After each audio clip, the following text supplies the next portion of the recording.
ಎಲ್ರಿಗೂ ನಮಸ್ಕಾರ. ಎಲ್ಲರಿಗೂ ಉಷಾಂತರಂಗ ಯೂಟ್ಯೂಬ್ ಚಾನಲ್ಗೆ ಸ್ವಾಗತ. ಯಾರೆಲ್ಲ ನನ್ನ ವೀಡಿಯೋಸ್ನ ನೋಡ್ತಾ ಇದ್ದೀರಾ ಪ್ರತಿಯೊಬ್ಬರಿಗೂ ಕೂಡ ಥ್ಯಾಂಕ್ ಯು ಸೋ ಮಚ್. ಯಾರೆಲ್ಲ ಇನ್ನೂ ಸಬ್ಸ್ಕ್ರೈಬ್ ಮಾಡ್ಕೊಂಡಿಲ್ಲ, ಫಸ್ಟ್ ಟೈಮ್ ನೋಡ್ತಾ ಇದ್ದೀರಾ ಅಂದರೆ ಉಷಾಂತರಂಗ ಯೂಟ್ಯೂಬ್ ಚಾನಲ್ನ ಸಬ್ಸ್ಕ್ರೈಬ್ ಮಾಡಿ, ಹಾಗೆ ಬೆಲ್ ಐಕನಲ್ಲೂ ಕೂಡ ಆಲ್ ಅಂತ ಸೆಲೆಕ್ಟ್ ಮಾಡಿ. ನೆಕ್ಸ್ಟ್ ವೀಡಿಯೋ ಅಪ್ಲೋಡ್ ಆದಾಗ ನಿಮಗೆ ನೋಟಿಫಿಕೇಷನ್ ಬಂದಿರುತ್ತೆ. ನೀವು ಫ್ರೀ ಇದ್ದಾಗ ನನ್ನ ವೀಡಿಯೋಸ್ನ ನೋಡ್ಬೋದು. ಹಾಗೆ ನೀವು ನನ್ನ ಇನ್ಸ್ಟಾಗ್ರಾಮ್ ಅಕೌಂಟಲ್ಲೂ ಕೂಡ ಫಾಲೋ ಮಾಡ್ಬೋದು. ಲಿಂಕ್ ಎಲ್ಲೆಡೆ ಡಿಸ್ಕ್ರಿಪ್ಷನಲ್ಲಿರುತ್ತೆ. ನಿಮಗೆ ನನ್ನ ಚಾನಲಲ್ಲಿ ರಾಜ್ಯ ಸರ್ಕಾರ, ಕೇಂದ್ರ ಸರ್ಕಾರದಿಂದ ಬರುವಂತಹ ಅಪ್ಡೇಟ್ಸ್ ಆಗಿರ್ಬೋದು, ಅಥವಾ ಹೊಸ ಯೋಜನೆ ಬಗ್ಗೆ ಮಾಹಿತಿ ಆಗಿರ್ಬೋದು, ಪೋಸ್ಟ್ ಆಫೀಸ್ನ ಸ್ಕೀಮ್ಸ್ಗಳಾಗಿರ್ಬೋದು, ಪ್ರತಿಯೊಂದ್ರ ಬಗ್ಗೆ ಕೂಡ ವೀಡಿಯೋಸ್ನ ನೋಡ್ಬೋದು.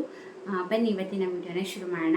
ಇವತ್ತಿನ ವಿಡಿಯೋ ನೀವು ಆಲ್ರೆಡಿ ತಮ್ಮನೆಲ್ಲ ನೋಡಿರೋ ಹಾಗೆ ನಿಮ್ಮ ಹತ್ರ BPL ರೇಷನ್ ಕಾರ್ಡ್ ಇತ್ತು ಅಂತಂದರೆ ನಿಮಗೆ ಪ್ರತಿ ತಿಂಗಳು ಕೂಡ 1,000 ರೂಪಾಯಿ ನಿಮ್ಮ ಖಾತೆಗಳಿಗೆ ಬರುತ್ತೆ ಅಂತ ನೀವು ಸಾಕಷ್ಟು ವೀಡಿಯೋಸ್ನ ನೋಡ್ತಿರ್ತೀರ.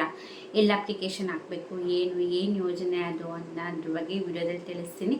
ಮೊದಲನೇದಾಗಿ ಈ ಒಂದು BPL ರೇಷನ್ ಕಾರ್ಡ್ ಇರೋರಿಗೆ 1,000 ರೂಪಾಯಿ ಕೊಡೋದು ನಿಜಾನ ಸುಳ್ಳಾನೆ? ಖಂಡಿತವಾಗ್ಲೂ ಇದು ನಿಜ. ಬಟ್ ಇದು ಕರ್ನಾಟಕದಲ್ಲ, ಇದು ಬೇರೆ ರಾಜ್ಯದಲ್ಲಿ. ಇವಾಗ ಹೇಗೆ ನಮ್ಮ ಕರ್ನಾಟಕ ರಾಜ್ಯದಲ್ಲಿ ಗ್ಯಾರಂಟಿ ಯೋಜನೆ ಮೂಲಕ ಗೃಹಲಕ್ಷ್ಮಿ ಯೋಜನೆಯಿಂದ ಪ್ರತಿ ತಿಂಗಳು 2,000 ರೂಪಾಯಿ ಕೊಡ್ತಿದ್ದಾರೆ, ಅದೇ ಥರ BPL ರೇಷನ್ ಕಾರ್ಡ್ ಇರೋರಿಗೆ 1,000 ರೂಪಾಯಿ ಕೊಡ್ತೀವಿ ಅಂದ್ಬಿಟ್ಟು ತಮಿಳುನಾಡು ರಾಜ್ಯದಲ್ಲಿ ಈ ಒಂದು ಯೋಜನೆ ಮುಖಾಂತರ ಹಣ ಕೊಡ್ತೀವಿ ಅಂತ ಹೇಳಿರೋದು. ಬಟ್ ಅದು ಮಿಸ್ಕಮ್ಯುನಿಕೇಷನ್ ಆಗಿ ತುಂಬ ಜನ ಕನ್ಫ್ಯೂಸ್ ಆಗಿದ್ದಾರೆ. ಎಲ್ಲರಿಗೂ ಕೊಡ್ತಾರೆ ಅಂತ ಖಂಡಿತ ಅಲ್ಲ. ಈಗೇನು ಗೃಹಲಕ್ಷ್ಮಿ ಯೋಜನೆಗೆ ಕೊಡ್ತಿದ್ದಾರೋ ಹಂಗೆ ತಮಿಳುನಾಡಲ್ಲಿ BPL ರೇಷನ್ ಕಾರ್ಡ್ ಇರೋರಿಗೆ 1,000 ರೂಪಾಯಿ ಕೊಡ್ತೀವಿ ಅಂತ ಒಂದು ಯೋಜನೆ ಮುಖಾಂತರ ಅಲ್ಲಿ ಒಂದು ಘೋಷಣೆ ಮಾಡಿರೋದ್ರಿಂದ ತುಂಬ ಜನಕ್ಕೆ ಕನ್ಫ್ಯೂಸ್ ಆಗಿದೆ. ಅಂದರೆ ತುಂಬ ವೀಡಿಯೋಸು ಕೂಡ ಯೂಟ್ಯೂಬಲ್ಲಿ ಆಗಿರ್ಬೋದು, ಸೋಷಿಯಲ್ ಮೀಡಿಯಾಗಳಲ್ಲಿ ನೋಡ್ತಿರ್ತೀರ. BPL ಕಾರ್ಡ್ ಇದ್ದರೆ ಸಾಕು 1,000 ರೂಪಾಯಿ ಬರುತ್ತೆ ಅಂತ.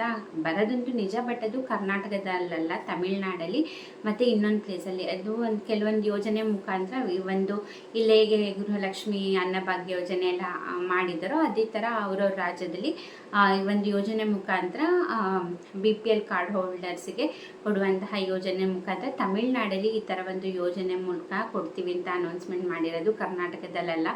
ತುಂಬ ಜನ ಕನ್ಫ್ಯೂಸ್ ಮಾಡ್ಕೊಂಡಿದ್ದಾರೆ. ತುಂಬ ಜನ ಯೂಟ್ಯೂಬಲ್ಲೂ ಕೂಡ ವಿಡಿಯೋ ಮಾಡಿದ್ದಾರೆ, ಇಲ್ಲ ಅರ್ಜಿ ಹಾಕಬೇಕು ಅಲ್ಲಿ ಅಂತ. ಖಂಡಿತವಾಗ್ಲೂ ಇದು ಫೇಕ್ ನ್ಯೂಸ್ ಫೇಕ್ ಅಲ್ಲ, ಬಟ್ ಕರ್ನಾಟಕದಲ್ಲಿ ಕೊಡೋದಿಲ್ಲ, ಬೇರೆ ಜಿಲ್ಲೆಯಲ್ಲಿ ನಾನು ಆಗಲೇ ಹೇಳಿದಂಗೆ ತಮಿಳ್ನಾಡಲ್ಲಿ ಕೊಡುವಂಥದ್ದು. ಸೊ ಹಾಗಾಗಿ ಸೋಷಿಯಲ್ ಮೀಡಿಯಾದಲ್ಲಾಗಿರ್ಬೋದು, ಇನ್ಸ್ಟಾಗ್ರಾಮಲ್ಲಾಗಿರ್ಬೋದು, ಅಥವಾ ಯೂಟ್ಯೂಬಲ್ಲಾಗಿರ್ಬೋದು, ಯಾವುದೇ ವಿಡಿಯೋ ನೋಡಿದ್ರೂ ಕೂಡ ಒಂದ್ಸರಿ ಚೆಕ್ ಮಾಡಿ ನಿಜನ ಏನು ಈ ಇನ್ಫಾರ್ಮೇಷನ್ ಅಂದ್ಬಿಟ್ಟು ಸುಮ್ಮನೆ ಯಾವ ವಿಡಿಯೋ ನೋಡಿದ ಕೂಡಲೇ ಎಲ್ಲದೂ ನಿಜ ಆಗೋದಿಲ್ಲ. ಸೊ ಯಾವುದೇ ವಿಡಿಯೋ ನೋಡಿದ್ರೂ ಕೂಡ ಕನ್ಫರ್ಮ್ ಮಾಡ್ಕೊಳ್ಳಿ, ಇದು ಸತ್ಯನಾ ನಿಜನಾ ಸುಳ್ಳ ಅಂದ್ಬಿಟ್ಟು ನೀವು ಕನ್ಫರ್ಮ್ ಮಾಡಿಕೊಂಡು ನೀವು ಮುಂದುವರಿಯೋದು ಉತ್ತಮ ಅಂತ ನನಗನ್ಸುತ್ತೆ. ಹಾಗೆ BPL ಕಾರ್ಡ್ ಡಿಸ್ಟ್ರಿಬ್ಯೂಷನ್ ಶುರುವಾಗಿದೆ. ಯಾರೆಲ್ಲ BPL ಕಾರ್ಡಿಗೆ ಅರ್ಜಿ ಹಾಕಿದ್ರಿ ನಿಮ್ದೆಲ್ಲದು ಇನ್ನು 1 ರಿಂದ 2 ತಿಂಗಳೊಳಗೆ ನಿಮ್ಮ BPL ಕಾರ್ಡ್ ನಿಮ್ಮ ಕೈಗೆ ತಲುಪತ್ತೆ. ಇದ್ರದ್ದು ಲಿಸ್ಟ್ ಕೂಡ ಬಿಡುಗಡೆ ಮಾಡಿದ್ದಾರೆ. ನಿಮಗೆ ಏನು ಅನ್ನೋದ್ರ ಬಗ್ಗೆ ಡೀಟೇಲ್ ಆಗಿ ನಾನು ಹಿಂದಿನ ವೀಡಿಯೋಸಲ್ಲಿ ಇದ್ರ ಬಗ್ಗೆನೇ ಸಪ್ರೇಟ್ ವಿಡಿಯೋ ಮಾಡಿದ್ದೀನಿ. ನಿಮಗೆ ಡಿಸ್ಟ್ರಿಬ್ಯೂಷನ್ ಹೇಗಾಗುತ್ತೆ, ಏನು ನೀವೇನು ಕೆಲಸ ಮಾಡಬೇಕಾಗತ್ತೆ ಅನ್ನೋದನ್ನ.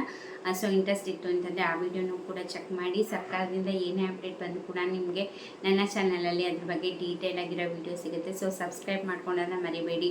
ವಿಡಿಯೋಸ್ ಇಷ್ಟ ಆದರೆ ಲೈಕ್ ಮಾಡಿ, ನಿಮ್ಮ ಅನಿಸಿಕೆ ಅಭಿಪ್ರಾಯನ ಕಮೆಂಟ್ ಸೆಕ್ಷನಲ್ಲಿ ತಿಳಿಸೋದನ್ನ ಮರಿಬೇಡಿ. ಹಾಗೆ ಇನ್ಸ್ಟಾಗ್ರಾಮಲ್ಲಿ ಕೂಡ ಫಾಲೋ ಮಾಡ್ಬೋದು, ಲಿಂಕ್ ಡಿಸ್ಕ್ರಿಪ್ಷನ್ನಲ್ಲಿರುತ್ತೆ. ಇಷ್ಟೊತ್ತು ವಿಡಿಯೋ ನೋಡಿದ್ದಕ್ಕೆ ಥ್ಯಾಂಕ್ ಯು ಸೋ ಮಚ್.